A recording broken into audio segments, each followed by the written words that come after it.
అందరికీ నమస్కారం. Welcome to Surya's view YouTube channel.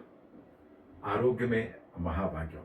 ఈ మాట చెప్పగానే నాకు తెలుసు చాలామంది నా వీడియో బంద్ చేసి లేకపోతే స్క్రోల్ చేసి నెక్స్ట్ వీడియో చూస్తారు. కానీ దయచేసి మీ వాల్యుబుల్ 2-3 మినిట్స్ స్పేర్ చేయండి. ఆరోగ్యమే మహాభాగ్యం. అయితే ఇదివరకు వాళ్ళ ఆరోగ్యం, ఇప్పుడు వాళ్ళ ఆరోగ్యం చూస్తే కనుక 2 తేడాలు మనం గ్రహించవచ్చు. అవేంటంటే వంట బయటికెళ్ళిపోయింది, మరుగుదొడ్డి లోపలికి వచ్చేసింది.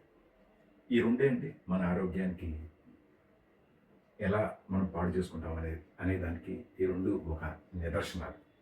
వంట బయటికెళ్ళిపోయింది అంటే ఏంటంటే మనం బయట తిండి ఎక్కువ తినడం నేర్చుకున్నాం. స్విగ్గీ, జొమాటో ఏదో ఒకటి జస్ట్ ఆర్డర్ ఇస్తే కనుక వచ్చేస్తుందని చెప్పి మనం ఆర్డర్ ఇస్తాం, వాళ్ళు పంపిస్తారు. అది ఎంత హైజీన్తో ఆ ఫుడ్ వాళ్ళు అక్కడ చేస్తున్నారు అనేది మనం చూడం. ఆ టేస్ట్ చూస్తాం, ఆ టైంకి తినేస్తాం. మన టైం సేవ్ అవుతుందని చూసుకుని అలా ముందుకెళ్ళిపోతుంటాం.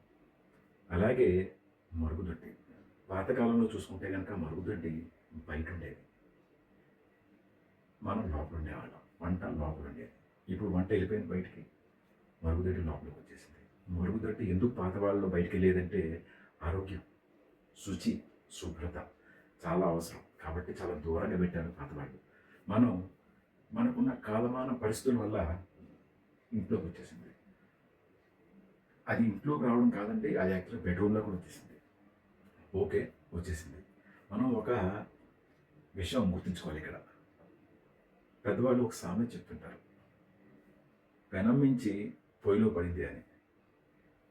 పెనం ఏంటంటే ఈ విషయంలో మరుగుదొడ్డి కామన్ టాయిలెట్. పొయ్యి ఏంటంటే బెడ్రూమ్లో ఉన్న మరుగుదొడ్డి. మనం మ్యాక్సిమం కామన్ టాయిలెట్ యూజ్ చేసుకుని బెడ్రూమ్లో టాయిలెట్ కనుక బంద్ చేయగలిగితే పొయ్యి నుంచి పెనం మీదకి వెళ్తాం మన హెల్త్ పాయింట్ ఆఫ్ వ్యూ.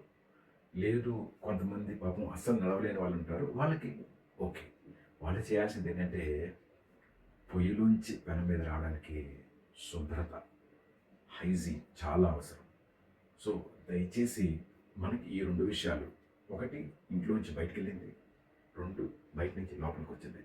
దీని మీద కనుక కొంచెం ఫోకస్ చేసి వంట ఇంట్లోనే చేసుకుని హ్యాపీగా తిందాం. Toilet usage maximum common toilets use చేద్దాం, బెడ్రూమ్ టాయిలెట్స్ తగ్గిద్దాం. ఒకవేళ యూజ్ చేసుకోవాల్సిన పరిస్థితి వస్తే కొంచెం హైజీన్తో ఉందాం. డెఫినెట్లీ మీ ఆరోగ్యం బాగుపడుతుంది అనడంలో ఎటువంటి సందేహం లేదు. దయచేసి నా వీడియో మీకు నచ్చినట్లుగా భావిస్తాను. Please follow this tips. Thank you so much. Survey జనా సుఖినో భవంతు.